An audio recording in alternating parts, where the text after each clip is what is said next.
আজকের ভিডিওতে রান্নার পাশাপাশি আমার সকল ভাইয়া আপুদের প্রশ্নের উত্তর দিব। জানতে হলে কিন্তু ভিডিও শেষ পর্যন্ত সাথেই থাকতে হবে। আসসালামু আলাইকুম এভরিওয়ান, আশা করছি সবাই অনেক বেশি ভালো আছেন। সবাইকে আরো একটি নিউ ডেইলি ব্লগে ওয়েলকাম করছি। সবাই আমাকে এত এত ভালোবাসা দিয়েছেন। এই ছোট একটা জীবনে আমি আসলেই অনেক ভাগ্যবতী।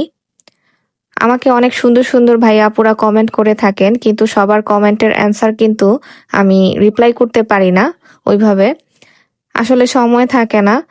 তো ভাবলাম এক ভিডিওর মাধ্যমে সেই অ্যান্সারগুলো আসলে আমি দিয়ে দেই। আমি আসলে সবার নাম ধরে উল্লেখ করে আজকে কমেন্ট পড়ব না। তবে কিছু কমেন্ট আমি মাথায় রেখেছি, আমি সেইভাবেই অ্যান্সারগুলো দিব আজকে। আমার এই মানি প্ল্যান্টটা কিন্তু নতুন পাতা গজিয়েছে। এটা ঈদের আগে আমি দেখা যায় একটা মগে জাস্ট পানি দিয়ে ভিজিয়ে রেখে গিয়েছিলাম। আমার যে হেল্পিং হ্যান্ড আপা উনি আমাকে এনে দিয়েছিল। পরে আমি বেড়াতে চলে গিয়েছিলাম, এসে দেখি অনেকগুলো পাতা মরেও গিয়েছে, সাথে আবার নতুন পাতাও গজিয়েছে। সকালের নাস্তাটা আমি অফ ক্যামেরাতেই সেরে নিয়েছি। এখন আমি দুপুরে কিচেনে চলে এসেছি দুপুরে রান্নার জন্য। আজকে 2 রকমের মাছ রান্না করব। একটা হচ্ছে ছোট মাছ, সেটা হচ্ছে মলা মাছ, আর আরেকটা হচ্ছে বাটা মাছ। ইদানিং কিন্তু আমাকে বেশি মাছ খেতেই দেখবেন, কারণ আমি বলেছিলাম এক আগের ভিডিওতে ইহানের বাবা অনেক টাইপের মাছ কিনেছে, ছোট বড়। তার মধ্যে তো যেই মাছগুলো রান্না করছি এগুলো একটু একটু করে দেখতেই পারবেন, সে অনেক রকমের মাছ কিনেছে। আর আমার কিন্তু মাছ খেতে অত একটা খারাপ লাগে না, ভালোই লাগে। বিশেষ করে ছোট মাছ খেতে আমি সবচাইতে বেশি পছন্দ করি।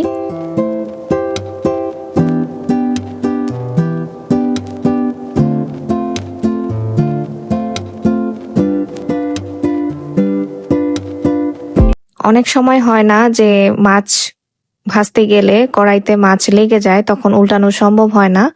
তখন আমি একটা ট্রিক্স ফলো করি, সেটা হচ্ছে চুলাটা কিছুক্ষণ বন্ধ রাখি। তখন ইজিলি মাছটা উল্টানো যায়, এতে করে মাছ ভেঙে যায় না। আজকেও সেম কাজটাই করছিলাম, তাই আপনাদের সাথে শেয়ার করলাম। আর ইদানিং কিন্তু যেহেতু সকালের নাস্তাটা আমি ওইভাবে করি না, এর জন্য রান্নাঘরে আমি সবসময় একটা মগ রাখি। কারণ ফিল্টার থেকে আমি সবসময় একটু পর পর পানি খাই, আমার যেন ক্ষুধাটা মিটে যায় ওইভাবে। তো যাই হোক, এমনিও তো সারাদিন এখন গরম এসে পড়েছে, পানি খাওয়া ভালো। তো এই ভেবেই আসলে পানিটা খাওয়া। আর আজকে আমি কিন্তু মলাই মাছ হাতে মেখে রান্না করছি। চলুন সেই আপনাদের কমেন্টের অ্যান্সার গুলো এক এক করে আমি দেই। প্রথমে আমি বলতে চাচ্ছি, অনেক আপুরা আমাকে কোশ্চেন করে থাকেন যে আমার বাসার যে আলমিরা, তারপর পড়ার টেবিল, এগুলো দেখে যে এগুলো বানাতে আসলে আমার কত খরচ হয়েছে। আসলে আপু, একটা একটা করে আমি ওইভাবে প্রাইস বলতে পারবো না, কারণ আমার পুরো বাসায় ইন্টেরিয়র আমি করিয়েছি। সেইভাবে আসলে ওইভাবে দাম বলা। তবে যে কাজ করেছে আমাদের বাসায়, সে যদি আসে আমি উনাকে জিজ্ঞেস করে ওইভাবে আমি আপনাদের অ্যান্সারটা আরেকদিন না হয় দিয়ে দিব। অনেক আপুরা আমাকে আবার ভালোবেসে কমেন্ট করেন যেন আমি বড় ভিডিও দিই, ছোট ভিডিও কেন দিচ্ছি। আসলে অনেক আপুরা আছে যে সময় থাকে না, আপুরা ধৈর্য ধরে আমার ভিডিও দেখতে পারে না বড় ভিডিও দিলে।